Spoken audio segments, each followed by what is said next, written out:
एक सुंदर बगीचे में चुन्नू नाम की एक चींटी रहती थी। चुन्नू बहुत मेहनती थी, लेकिन उसे एक बुरी आदत थी। उसे अपनी फुर्ती पर बहुत घमंड था। वह अक्सर दूसरे कीड़ों का मजाक उड़ाती और कहती, मुझसे तेज और होशियार इस बगीचे में कोई नहीं है। उसी बगीचे के एक पुराने पेड़ की जड़ में माया नाम की एक बड़ी और क्रूर मकड़ी रहती थी। माया बहुत चालाक थी और उसने एक बहुत बड़ा और चमकीला जाल बुना था।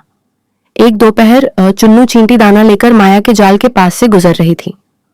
माया ने उसे मीठी आवाज में पुकारा, अरे चुन्नू बहन, जरा रुको तो। मैंने सुना है कि तुम पूरे बगीचे में सबसे निडर हो, पर क्या तुम वाकई इतनी बहादुर हो? चुन्नू अपनी तारीफ सुनकर रुक गई और बोली, बेशक, मैं किसी से नहीं डरती। बोलो क्या बात है? मकड़ी ने धीरे से जाल हिलाया और कहा, लोग कहते हैं कि मेरा यह जाला दुनिया का सबसे सुंदर महल है और इसमें बहुत सारा शहद भी रखा है। जो इसके बीच तक जाकर वापस आ जाए वही असली वीर है। पर मुझे नहीं लगता कि तुम्हारे छोटे पैर यहां तक पहुंच पाएंगे। चींटी को गुस्सा आ गया। उसने कहा, देखो मैं कैसे पलक झपकते ही तुम्हारे जाल को पार करती हूं। मकड़ी ने मन ही मन मुस्कुराते हुए कहा, अगर तुम इसके बीच तक चली गई तो वहां रखा शहद तुम्हारा हो जाएगा। लालच और घमंड में आकर चुन्नू चींटी ने दौड़ लगा दी।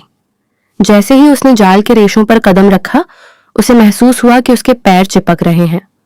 उसने सोचा कि शायद वह थक गई है, लेकिन वह जितना जोर लगाती उसके हाथ पैर उतने ही उलझते जाते।